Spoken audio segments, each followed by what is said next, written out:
It's time to pull those belts tight, race fans. The front stretch is coming at you, presented by Joe's Karting in Council Bluffs. Now, here's Dan Taylor and Dirk Houston.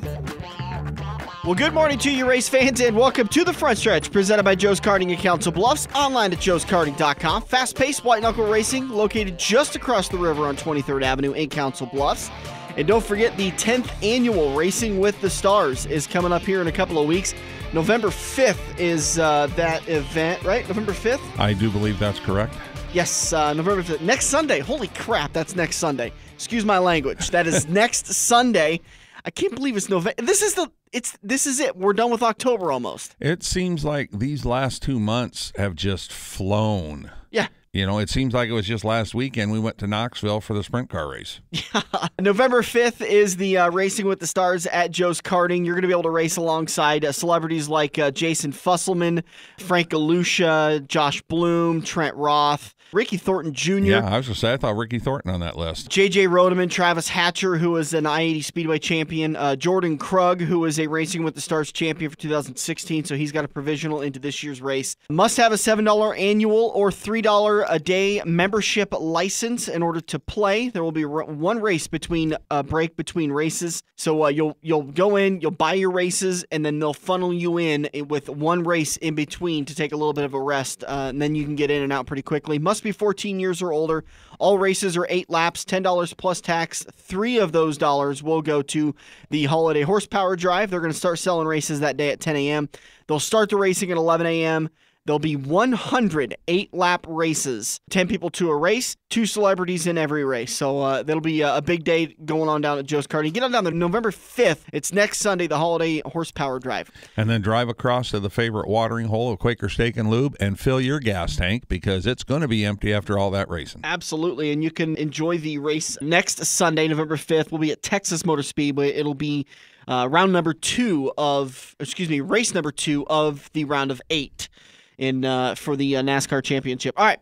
Well, the results down at Kansas, boy, what a windy weekend. But we got blessed on Sunday. There wasn't much wind. There was still wind, but it wasn't near as bad as it was on Friday and Saturday. Saturday were nuts. It was terrible.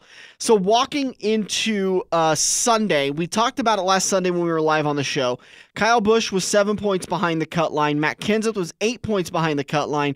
Ricky Stenhouse Jr., 22 points back, and Jamie McMurray, 29 points back. Those two guys both needed to win, essentially needed to win to get in.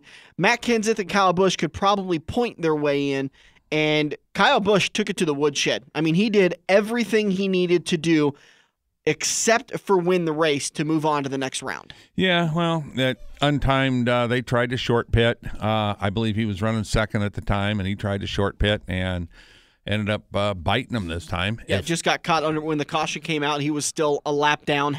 It hadn't cycled back around to him yet. So, yeah, he got caught a lap down. But he did win stage 1 and finish, fifth in stage 2? Sixth in stage 2. They had the one-lap shootout, just like Talladega, that Denny Hamlin won that second stage.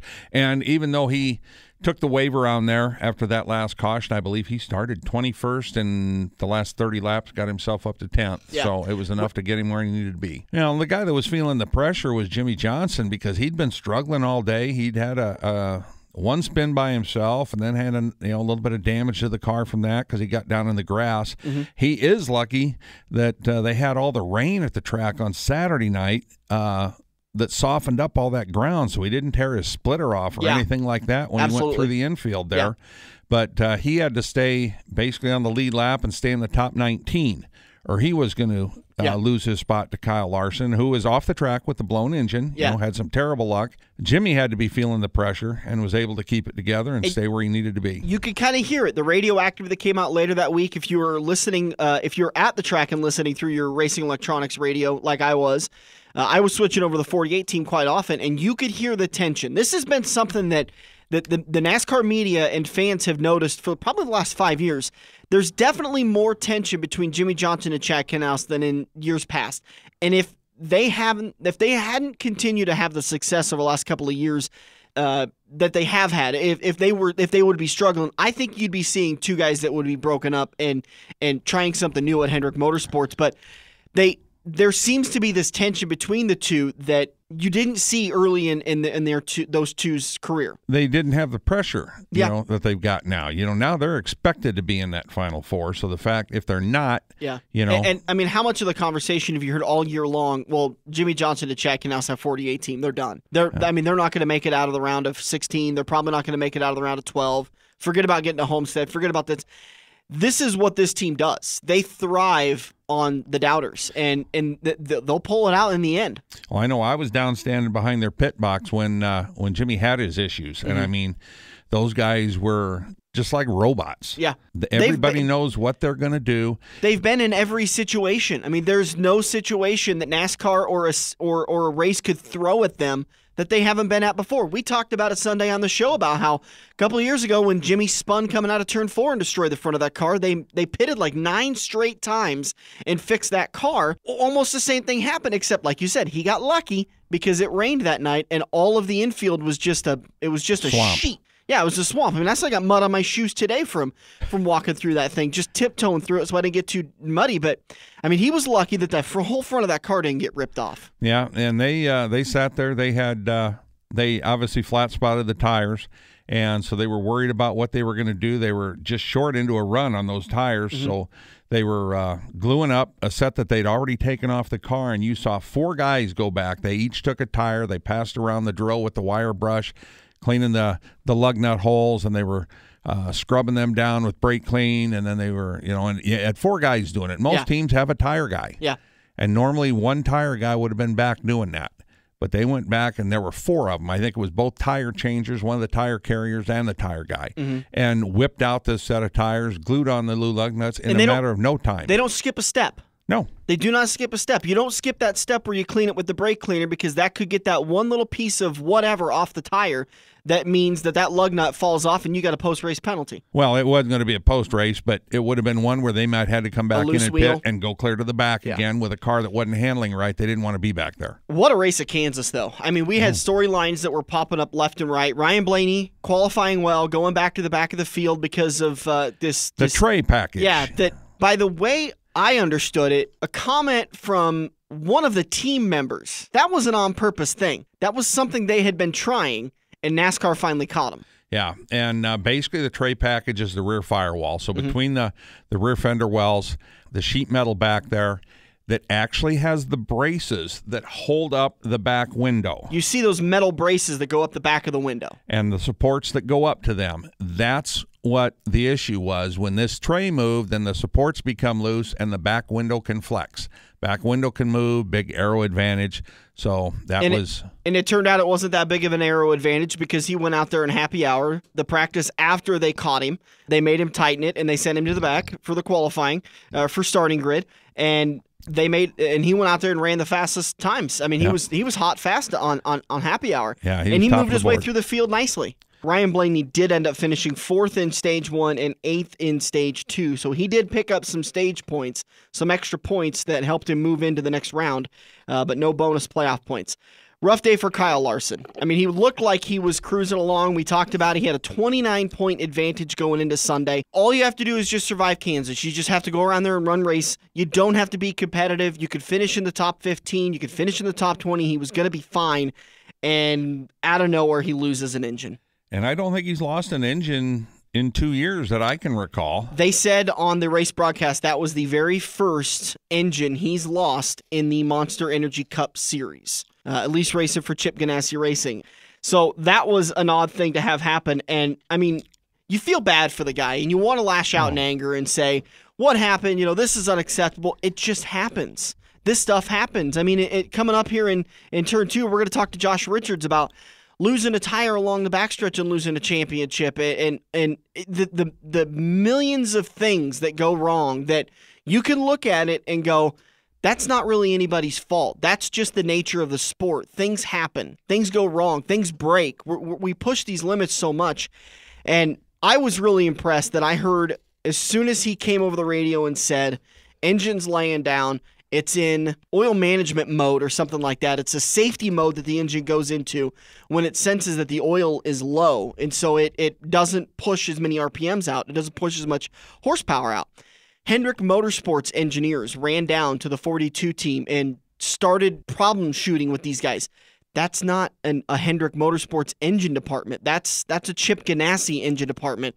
But they jumped in there and they tried to help out. Chevy teammate. But still, if Kyle Larson makes it, guess who doesn't? Jimmy Johnson doesn't make it. The way it ends up. Right. You don't know that at that point. You didn't know that at lap, when did he expire? In lap still, 70 or something like that. It's Jimmy was on the cut. Jimmy was in the bubble, and Kyle's out. If Kyle loses an engine, that makes Jimmy's position a lot better. But I give those guys a lot of credit because they still ran down to the 42 pits and said, how can we help? Well, and they were also trying to figure out what the issue was so they could take a look at their stuff to see if they were having the issue. Yeah. I mean, it was a double-edged sword. Hey, we can learn from this, so we need to go down and check it out at least. Larson 39th, Kenseth 37th, McMurray 34th, and Stenhouse 29th. Those are your 4 drivers that were eliminated. We're going to take a break because we're running a little bit long. We're going to talk about the Matt Kenseth the damaged car policy violation, and we'll talk about Martin Truex Jr.'s violation also. We're going to do that in turn number 3 since there's not a lot of news going on, but we're going to take a break. We'll come back in turn number 2. We're going to talk with the 2017 Lucas Oil Late Model champ, the number 1 of Rocket Man Josh Richards. We'll be back here on the front stretch. We all have that coworker that runs their mouth off at how great they are. They shot a 5 under par, 95-mile-an-hour fastball, bench press 375, brah. Wouldn't you love to shut them up by schooling them at Joe's Karting? Council Bluffs' premier indoor karting track, professionally designed so each corner is your opportunity to embarrass your coworker. Call Buddy for your next company outing at 712-256-5278. Joe's Karting, white knuckle racing just across the river on 23rd Avenue next to AMC 17. This week's young gun on the front stretch is second-year driver Brian Van Osdale. Brian's known for a long time that he wanted to sit behind the wheel of a dirt car like his dad has done for the last 10 years. The stars finally aligned last season, and Brian spent his rookie year behind the wheel of a sport compact at I-80, Eagle, ACS, Junction, and Crawford County. This season he pulled double duty in his sport mod and sport compact. After selling his sport mod, Brian plans to spend more time in his sport compact in 2018, while eventually making his way into a late model or even NASCAR if the stars align. Outside of racing, Brian loves relaxing at his favorite fishing hole or sitting around a campsite with his friends and family talking about his track championship at Adams County Speedway. This offseason, Brian plans on spending his time working on his 15V B&B siding, Van Osdale Farms, RNS Auto, and Dave's Complete Auto Sport Compact. This week's Young Gun on the front stretch has been presented by the Turkey Chase, November 28th, 29th, and 30th at the Lancaster Event Center. We have all been there before. Broken car part in your hand and some snot-nosed punk behind the counter has no idea what he is talking about, but he guarantees that this part will fix your car. You pay an arm and a leg for the replacement, get it home, and sure enough, it doesn't fit your car. Now, learn from your mistake and give an experienced salesperson at Kosiski Auto Parts a call today at 402-731-4592. Kosiski Auto Parts will get you back on the road with your arms and legs still attached. We're hooked up in turn 2 and still showing the green flag on the front stretch. Welcome back to the front stretch, heading into turn number 2, and it's time to talk to a now one-time Lucas Oil Late Model champ. The man's claimed the championship 4 times in the World of Outlaws Late Model Series, but decided to switch over to the Lucas Oil Late Model Series, and in his rookie season, he picked up the championship. We're talking with Josh Richards, Rocket Man. How you doing, bud? I'm doing great. Yeah, I imagine you're going to be doing pretty good.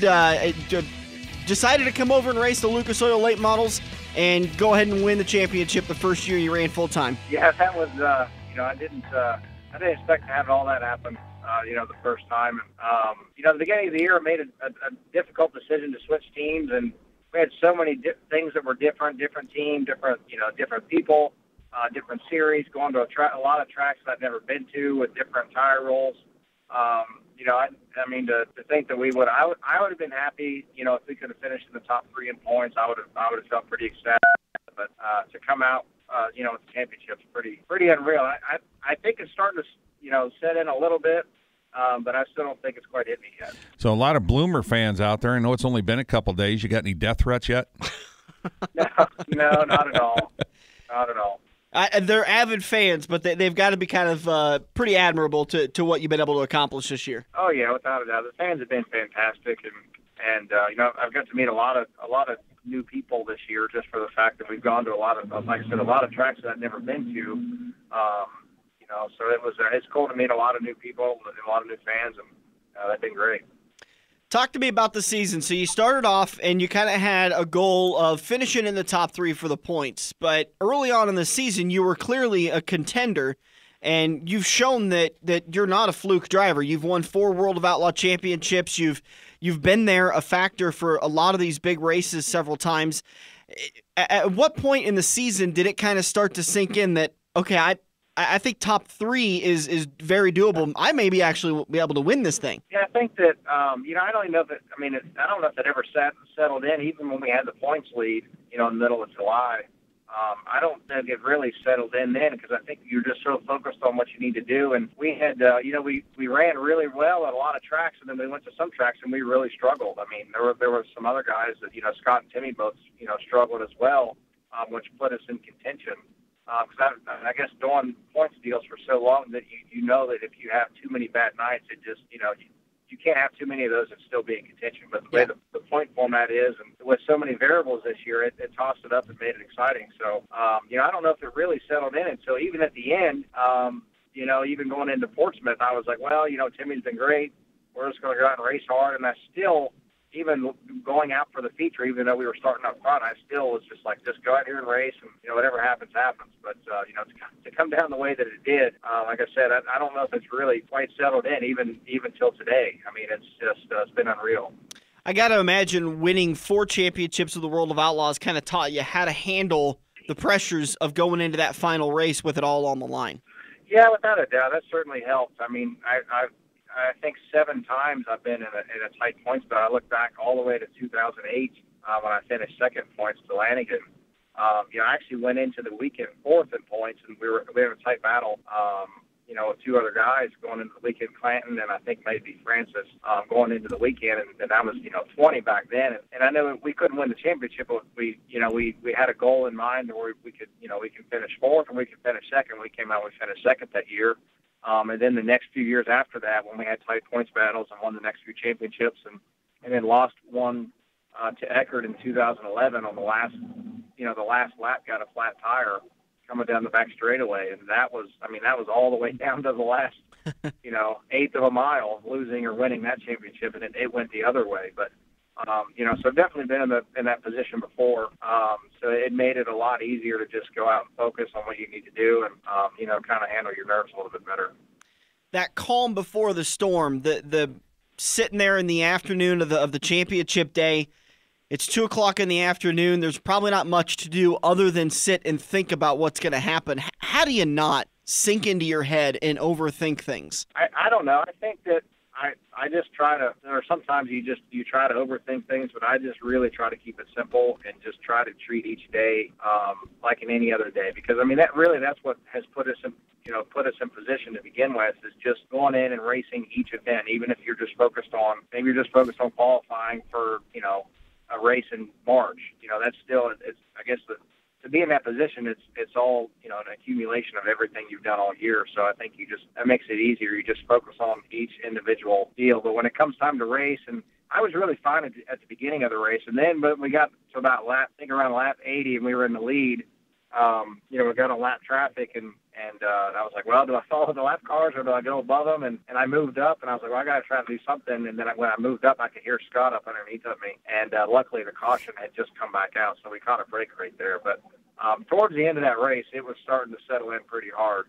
So it was pretty cool across the line. I don't know how many times these things, like you talked about, you lost a championship with the last 1/8 of a mile to go on a flat tire. In that last 20 laps to go, 30 laps to go, are you super sensitive to everything that's going on around you? You're feeling the power steering pump go out, your engine's bogging down a little bit, the tires laying over. Are you super sensitive to what's going on? I think if you talk to a psychiatrist at that point, I think they clarified you're paranoid schizophrenic or something.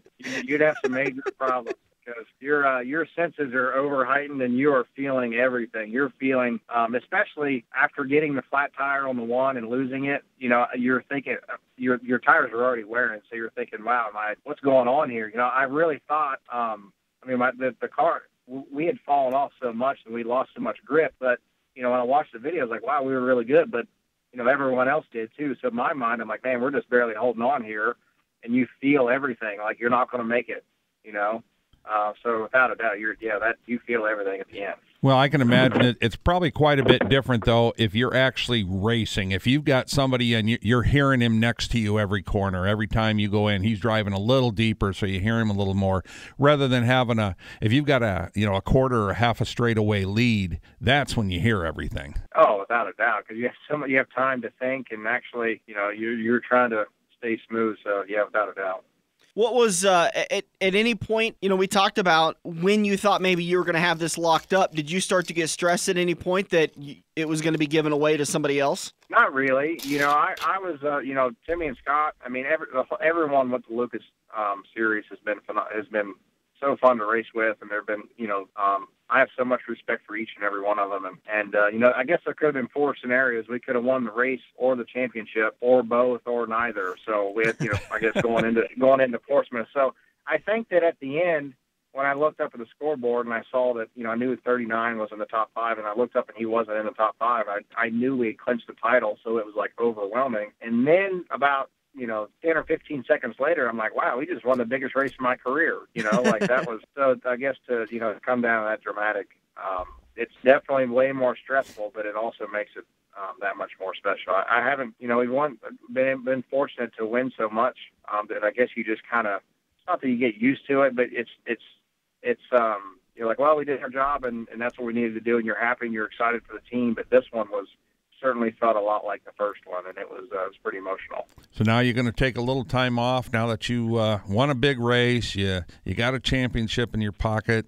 You going to take a little time off, or are you going to start hitting some of these races over the winter and head southwest and St. Louis and all this stuff? No, we're going to go to Charlotte next week, and then that'll be for the year. And then the rest of the time, we'll be at the shop every day just preparing for Speed Weeks.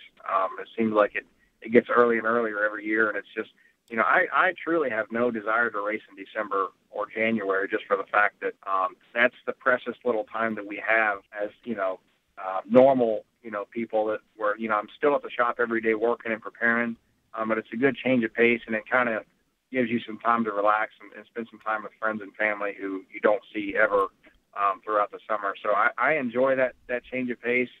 And then it kind of gets you pumped up when it is time when February does roll around, you're ready to go again. So that's kind of our plan. So no dirt in December at Gateway Nationals? No, not for me. That's what I told them. I said, look, they can pay $1 million to win, and to me, time at this point with family is more important. So, that was actually going to be my next question. I think they're paying $50,000 to win. What if they paid $75 or $100? I wouldn't matter. Money to some extent just doesn't. It's just not worth it to me. And yeah. And I've got great family and friends, and they sacrifice enough the rest of the time. So you only get to live once. So I'd rather, if I had all the money in the world or had my friends and family, I would take my family. It's crazy to think that we're into October, almost into November, and you're talking about you're going to be in the shop every day until February, getting the car ready. Yeah. And you're not just adjusting things. It's all about the little bitsy pieces, things so you don't have to worry about them at the racetrack. Yeah, it really is. Last year when we started, when I switched teams, I felt like all year we've been behind just being prepared. Because I guess it takes so many things to win. Yeah, you got to be good, and yeah, you have to have good equipment, and you have to have a good team. And it takes all the preparation, but it's just trying to make it all work together. And, I felt like on the preparation side, we were a little behind most of the year just because we kind of got rushed into it, and we switched. We didn't have a crew guy through the winter. It was just me and myself and Randall Edwards at the shop, and we switched haulers and had to get cars. And, it was just, it felt like we were last minute the whole time. Then we left for Florida, and, we didn't quite have everything where we wanted, but, we were fortunate to just kind of build little by little. If we had a week off, we took it throughout the summer to try to get caught up, and we did get further along, but I think we're at a point now where we can, really be prepared and be in a lot better position. Well, that's not very good news for the competition. Well, you just have to. We were fortunate this year and lucky that nothing crazy happened. It was too crazy, and we were able to stay ahead of it. But I've been on the other side of it too, that you just have to prepare for anything, really. I think every driver that we've ever interviewed in the last couple of years that I've been doing this show is going to tell you that the championship is won in the shop. It's not won in the hauler. It's not won at the track. It's in the shop between Monday and Thursday. Yeah, it really is. I mean, I think that, when you look at my father's team with the house car, I mean, in my opinion, they have the best team in the country, and there's not a team that is prepared as they are. There's every single person on that team. I mean, it's taken years and years and years to get to that point, and myself helping the team grow. To be prepared so you can have for any scenario. So if you go out and, you destroy a car on a race trip, you're prepared to have another one delivered, if you need to, a day later or whatever it may be. So every car is like a primary. A lot of guys are like, well, this is my good car. I'm like, what do you mean your good car? They should all be the same. They should all be treated the same, because you just never know what can happen. Yeah. All right, so we gave you a little heads up on the question. We asked you this back in July when you were previewing the Silver Dollar Nationals at I-80 Speedway. If you were the god of racing, what would be one thing you would change to either better the sport overall or just make life a little bit easier for the one team of Josh Richards? Well, I don't know how I could. I don't know if this would be a change, but I guess I figured it up, and I've driven a little over 40,000 miles in my pickup this year, each and every race on my camper. And you think about it, even if you average 55 miles an hour, which you're probably less than that, that's one solid month behind the wheel. Jeez. One solid month of the year, you're actually behind the wheel driving to the track. So if there's a way to make that, way less, obviously we can't fly with the stuff behind us or afford to do it. But if I could somehow figure out how to get to the track in 10 or 15 minutes and still be on the other side of the country, that'd be awesome. Well, you're the god of racing, so it sounds like you just invented a teleporter. Yeah, that's what I'd like. Hopefully it's not the teleporter from Spaceballs and your butt ends up on the front. Yeah, for sure. All right, hey, we do appreciate your time. Again, congratulations on the championship. Have a great off season, and we can't wait to see you back at the track. Yep. Thanks again. Thanks for having me on here. Thanks Josh. Yep. Bye. So again, that was Josh Richards, Lucas Oil late model champion. There's a lot that was said when he made that switch because, frankly, he was the last big name touring in the World of Outlaws series. From all the guys that have switched over, he was the last holdout, and he decided to make the switch. He never stacks it up as far as, well, the competition was better over at Lucas Oil, that's why I made the switch. He wanted to try something new. He just won a championship in the World of Outlaws. I think he won 4 in a row. If not, I know he's won 4 of them, if not just in a row. But he was looking for a change and came out and showed the field that his championships over at the World of Outlaws weren't for lack of talent or lack of competition. He's for real. Well, everybody knew he was talented, but the fact that he actually stepped away from his dad's car, the house car at Rocket Chassis, that I don't know necessarily took a lot of guts, but he had something that was driving him, and we'll probably never know what it was. Yeah. Maybe he was tired of hearing, well, your dad does Rocket Chassis, that's why you win. He doesn't tell everybody else what he puts in your car and stuff like that. So that's why he went to another team and he still won. Yeah. It would be the equivalent of Jimmy Johnson switching teams and still winning a championship. People are always going to say the only reason why he has 7 is because he's with Hendrick and because he's with Chad Canals. And they'll always hold him back a little bit that way. And so will the 3. The 3 are integral together. But, yeah, Josh went out and did it in another place. We see this all the time in sports when a player switches a team, goes out and wins a championship, or a coach, and they're still able to get a championship. It definitely elevates them in everyone else's mind. You just don't see a whole lot of it in racing because the relationship between the driver, the crew chief, etc., is so important that you see them stick together once somebody finds something that works. Hey, me and, Jimmy and Chad are great together. Stay together. I mean, it was the same thing with Jeff Gordon, when he was with Ray Everham, etc. The only guy that seemed to win a lot with different crew chiefs was Dale Earnhardt. Right. All right, let's take a break. We'll come back at turn number 3. We're going to cover a couple of the news topics that have happened since we left Kansas. Not a lot has happened. There's been no penalties, but there has been a driver announcement at one of the major teams, maybe major teams. We're going to take a break. We'll come back and we'll talk more about that in turn number 3. We'll be back here on the front stretch. Have you ever watched NASCAR, dirt track, or IndyCar and thought, I could do that? Joe's Karting in Council Bluffs is the place to put your money where your mouth is. Races fire off every 10 minutes, so what are you waiting for? Get to Joe's Karting on 23rd Avenue in Council Bluffs, next to the Mid-America Center, and find out how easy it is to drive a race car. Each Joe's Karting car is powered by an eco-friendly Honda engine capable of a 14-second lap. That's if you're as good as you think.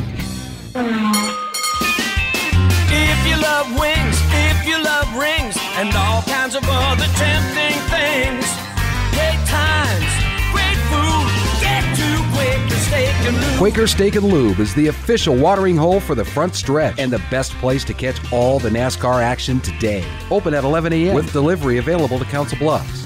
Great times, great food, get to Quaker Steak and Lube. Feather the brake and get back to the gas. Dan and Dirk are headed into turn 3 on the front stretch.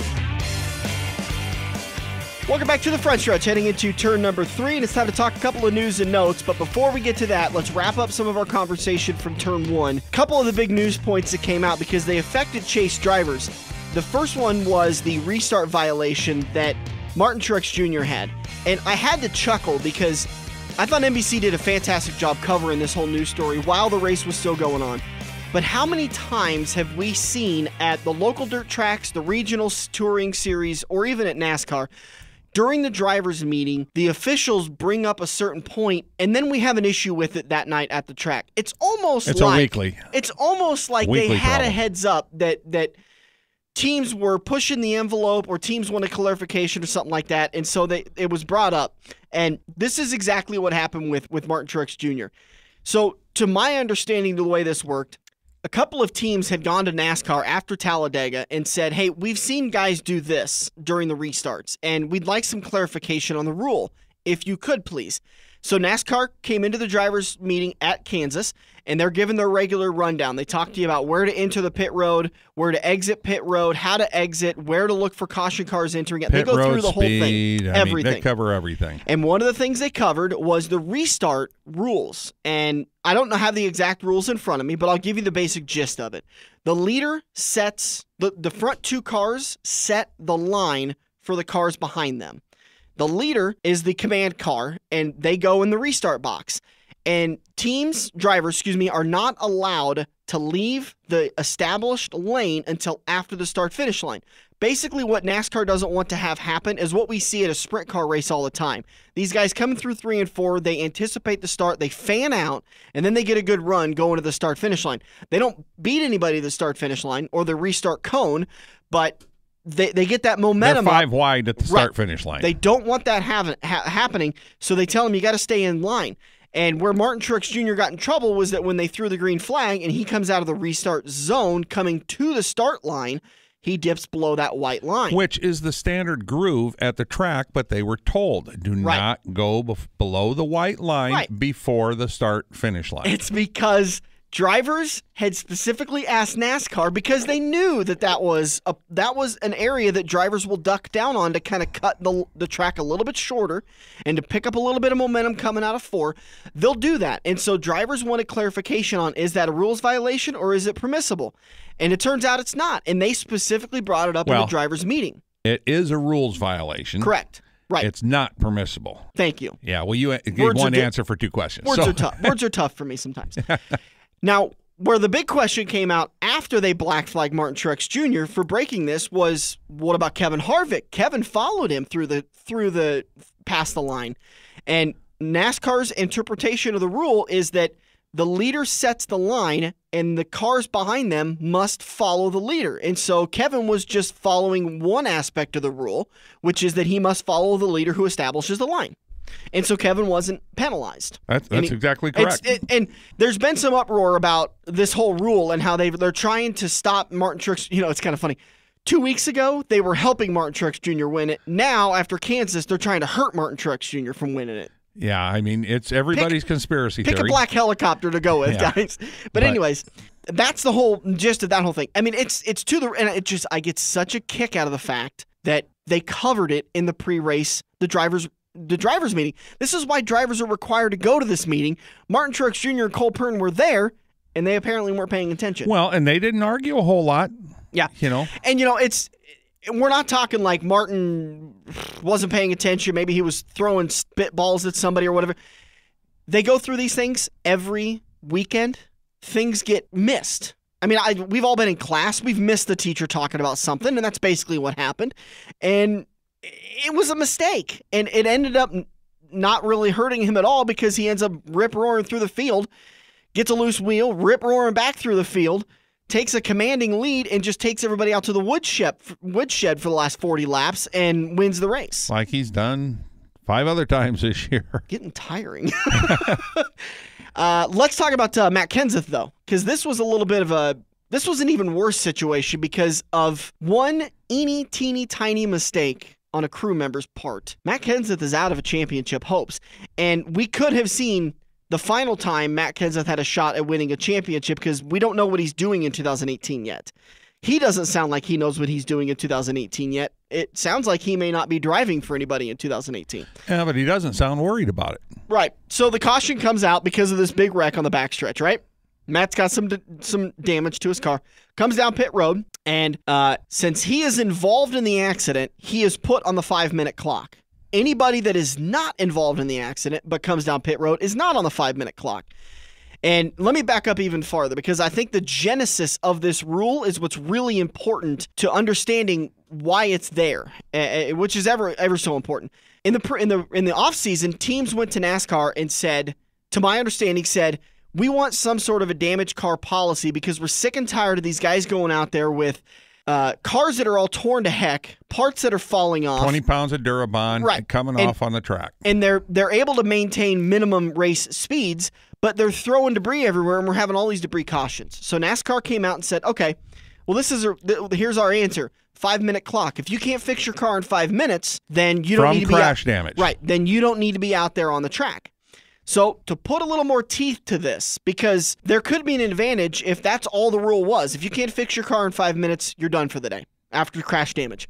Then anybody in the Matt Kenseth scenario, then crew members from the 11, from the 18, and from the 19 could have ran down to the 20s pits, and everybody could have been massaging the metal 20 guys and over drilling. The wall. They could almost build a new car in 5 minutes. And it would have been the tail end of the longest line penalty for having too many men over the wall. So NASCAR said, okay, if you're on the damaged car policy, you cannot have more than 6 guys over the wall to work on the car and 1 additional guy to service the driver. That's the rule in the rule book. And that gave it a little bit more teeth. Well, you could hear it in the radioactive when they came down pit road, and you see it. I mean, NASCAR, again, NBC, I give them a lot of credit because they showed that footage so many times during the race that 7th guy who was holding, I believe he was holding the Sawzall, comes over the pit road, stops, and sits back down on the wall. At that time, he is not breaking any rules. No penalty. It wasn't until he squatted down, ran back into the car, squatted down, and started working on the car that he violated the rule. And NASCAR took their time, and they looked over the penalty. They had plenty of time to look at it because the red ended up coming out. And they ended up they parked Matt Kenseth, basically. And it's an unfortunate thing because Matt, you never know what would have happened those last laps if it had come down between him and Jimmy Johnson making it into the next round. I mean, it's unfortunate that you could hear it in Matt's voice. You mean to tell me that I don't get to go and race for a championship because we can't count? To 7. Right, to 7. Or 6. And Jason Ratcliffe said, I'm telling you that I told 6 guys to go over and 7 guys went over, and yep, we're done. And it's unfortunate, but anybody that wants to lash out and say that NASCAR, does whatever and this is a stupid rule, this is a rule that was created by the teams. Not by NASCAR. NASCAR didn't just invent this on the whim. And by the way, I love this rule because the number of debris cautions has dropped dramatically. We don't hear these random debris cautions anymore. We still get them every once in a while, maybe once a race, maybe once every couple of races, but we don't get 3 or 4 in a race. And I think it's helping out a lot. And these cars get parked a lot of times because they can't get the car fixed in 5 minutes. Yeah, and I mean the seventh man over the wall. I mean they went to 6 men a couple of years ago when they dropped the catch can man. Mm-hmm. And so that's just the way it is. If he would have gone over and if he would have had the Sawzall in one hand and just handed it to somebody, it still would have been a penalty. It didn't matter that he worked on the car. He did not go out there with a bottle of water for the driver or to get the pull off a tear off the windshield. And that's important to note because Jimmy Johnson, who was on the damage clock earlier, had 7 guys go over, but that 7th guy ripped a tear-off, and I believe later on he went and grabbed a water bottle and gave it to Jimmy. He followed the rules, which, you feel bad because this one guy he's just holding a sawzall. He's just trying to fix the dang car. He cost the team a championship or a chance at a championship. A chance at a championship. Correct. I don't think they were going to make it out of Kansas anyways. But, you never know what's going to happen. Well, the damage, he had a pretty significant front-end damage. So, yeah, it was going to be tough for him to move on. But to not have the chance, obviously, is disappointing to the driver. Absolutely. But I think NBC did a great job. I mean, they put it out there, and they counted the guys. They numbered them as you were reviewing, as they were replaying that video, and boom, that big 7 pops up, and it's plain as day. Yeah, it absolutely is. And you can't. I'm still dumbfounded at how NASCAR gets blasted on social media after this happens. It's a clear-cut rule, and a rule that was put in a number of times over this year that NASCAR has been blasted for a stupid rule. It was a rule that the teams wanted. I mean, what else do you want to do? Yeah. This is the level of cooperation that we've been talking about for the last couple of years between NASCAR and the teams. But 5 years ago, this rule never would have happened because NASCAR wouldn't have had that line of communication with the teams. And one thing I've always liked to point out, and I don't think it's as big a problem in our area, but you have to look at the level of intelligence of the average NASCAR fan.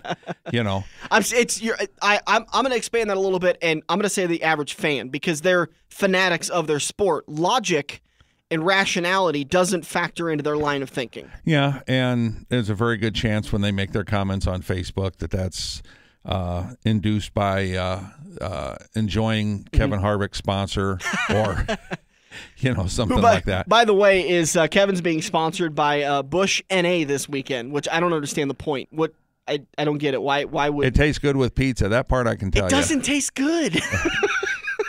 The only reason why you drink beer is, your American lagers. Bush is not a very good beer in my opinion. I drink Sam Adams in October in Angry Orchard because I like the taste, and it gets me a little drunk. And the people that drink the Bush can buy the 30-pack for what you pay for your 6-pack. That's true. Other news and notes, Dale Earnhardt Jr. is rolling out the Gray Ghost again this weekend at Martinsville. And the big news story of the week so far, Richard Petty Motorsports announces that Darrell Waltrip, Darrell Wallace Jr. I refuse to call him that nickname because if we're trying to get outside of the stereotypes, why do we have the only black man in the sport called Bubba? Because that's what he said he was called when he showed up at the track. I'm not saying that it's a bad nickname, but let's break this. Come on, he's Darrell Wallace. If you walk up to him and ask and shake his hand and tell him good luck, say good luck, Bubba, he shakes your hand and says thank you. I know, but I don't like the nickname, so I'm not going to. It's my personal preference. But he was announced as a driver of the 43, something we've known for a while, but the confusing thing is that we assumed they were waiting to make the announcement for when they signed a sponsor, and there's no sponsor. Well, there was no sponsor announced. Not saying there isn't one. Right. There was just no sponsor announced. Not only do we not know what the sponsor is, we don't know who the manufacturer is going to be, and we don't know where the race shop's going to be because their lease at their current race shop is up this year, and they haven't renewed it yet. And their contract with Ford is up this year, and I believe they've notified Ford they don't intend to return. So they're going somewhere, just nobody knows where. And the side note to this whole story is the old sponsor, Smithfield, came out previously and said they were not renewing with RPM, and that they have since they're going to go ahead and put their logo on the side of one of the Stewart-Haas cars.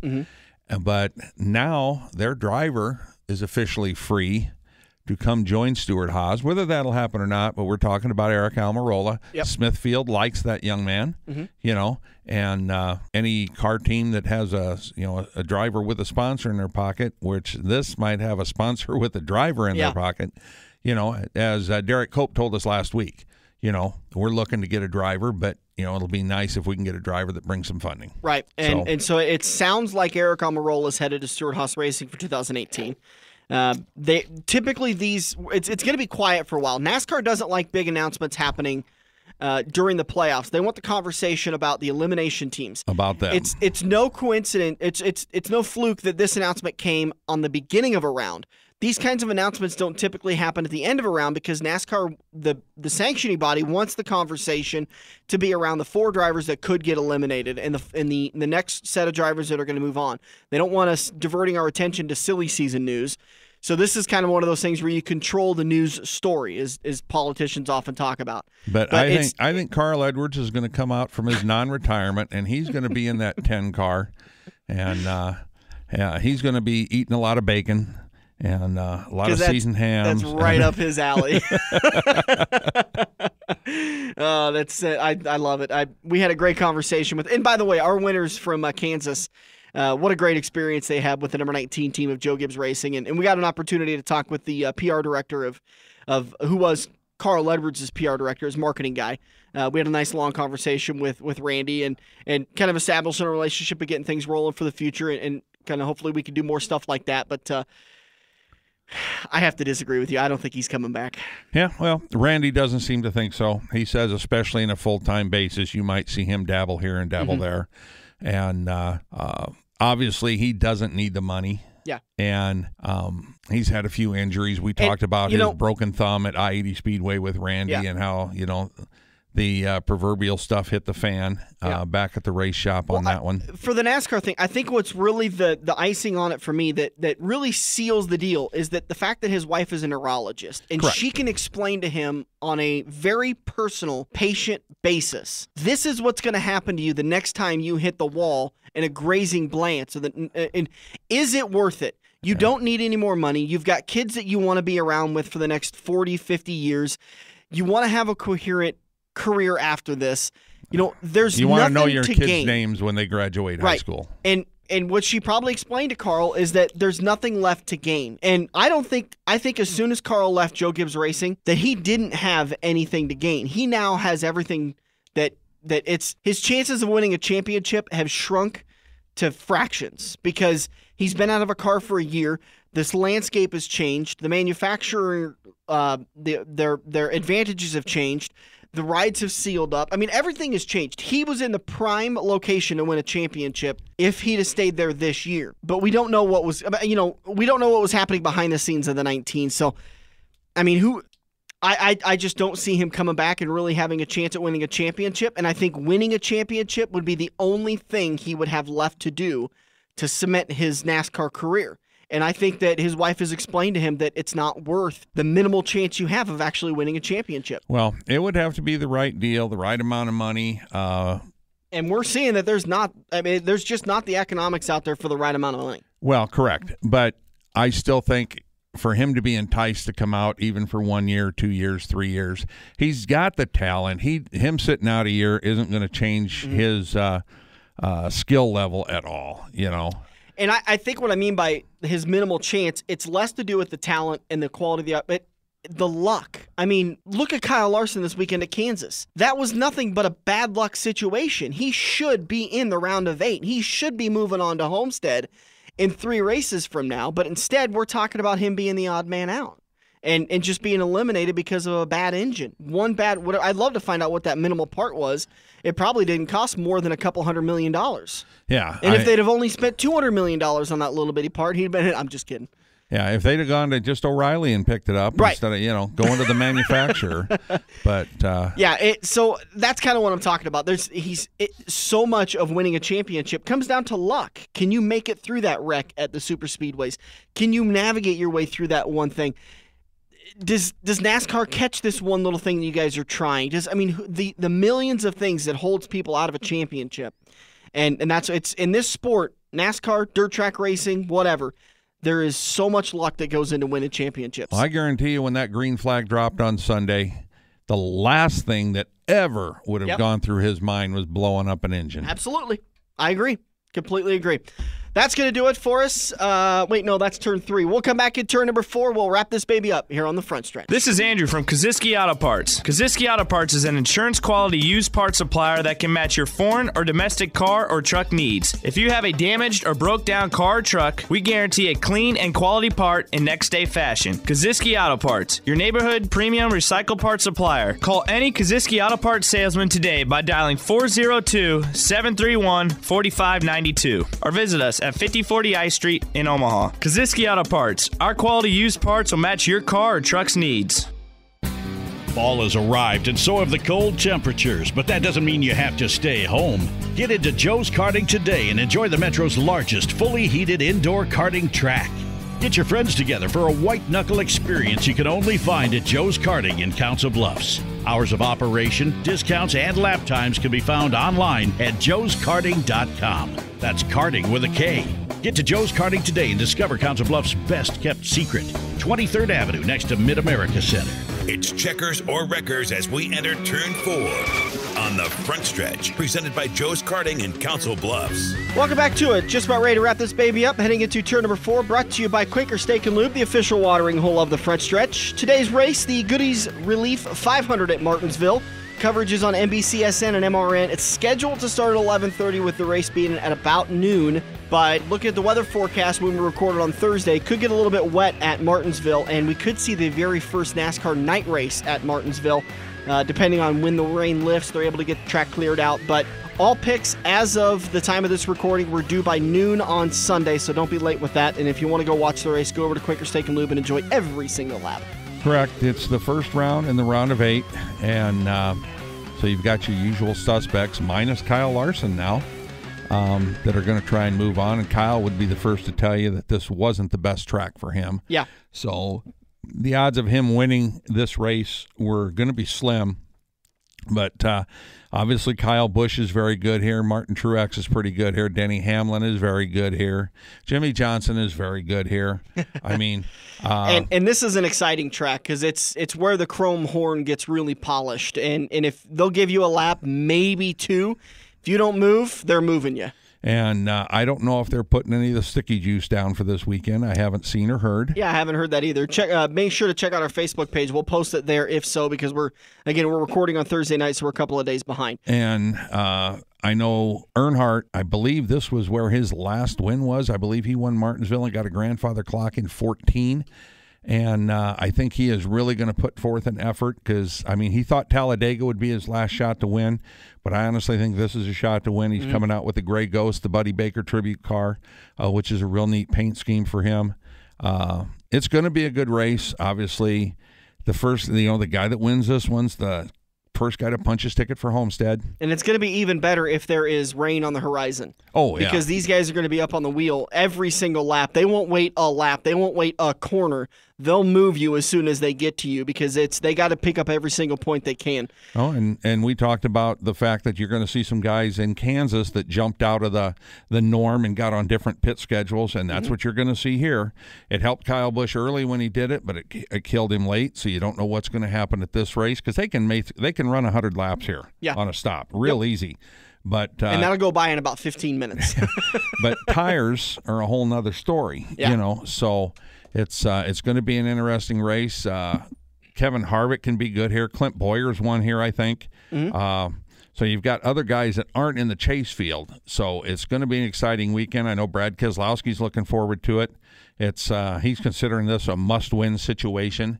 He said it's his best chance with the 1.5 miles and the mile track at Phoenix. He thinks this is his best chance to lock himself into Homestead. So last time we were here earlier this year, it was April 2nd for the race at Martinsville. Brad Keselowski gets the win. Kyle Busch comes home second. Chase Elliott third.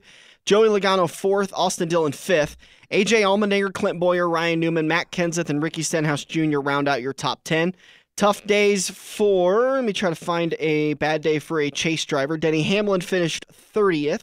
Ryan Blaney finished 25th.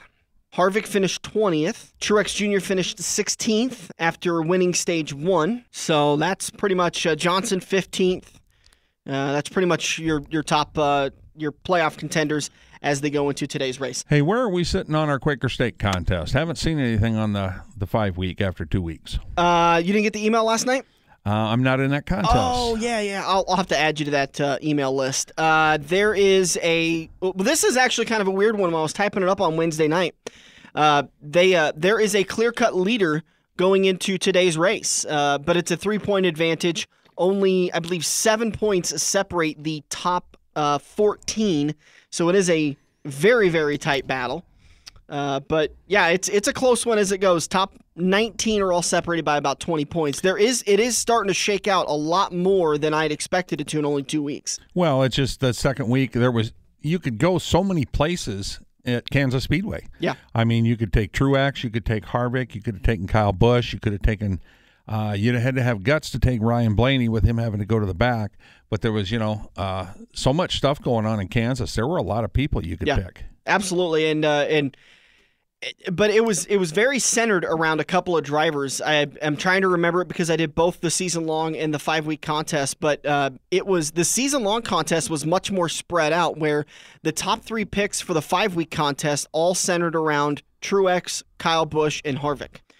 Let's see. Yeah, so 20 points, 7 points separates the top 13. 20 points separates the top 15. It's tight. And then 19th, so there's a 4-way tie for 19th, and they're only 32 points behind the leader. And the starting after the first week, would we have 13 people tied for first? Yeah. Something like that. That sounded right, yeah. So it's a tight one. And don't forget, you can join us on Sunday, November 19th for the Homestead viewing party. We've got a lot of great autographed items that we're going to be giving away that day. I worked my hiney off in Kansas, folks. You did. And for every step you took, I sat a little harder in my seat up in the press box. I really had another appreciate hamburger. There you go. I had another cookie. Got some. I do have a couple of Dale Earnhardt lug nuts, so I wasn't able to get him to autograph the ones that anything. go on the tire, on the wheels. Yeah. Thank you. Yes. Yeah, the lug nuts. And that's probably going to get edited out. Well, yeah, I got some Dale Earnhardt lug nuts. I think we got 3 of those from his now last race. I was trying to get more from from other people. Well, the last time he's going to be where we're going to see him. And autographed hero cards from Danica Patrick. We have Ryan Newman, Ricky Stenhouse Jr., Sammy Truex, Jimmy Johnson. We have got a vintage. We found an old Truck Series one with Ryan Blaney and Brad Keselowski on the front of this Truck Series hero card, and I was able to get both signatures on that hero card. So that's going to be really cool. All this stuff will be available for giveaway at the Homestead party. It's free to come down. There's no tickets. Just come down and enjoy the race. The race starts at 1:30. We kick the party off at 1. We're going to be doing some trivia, and I thought of a fun new way of doing trivia for us.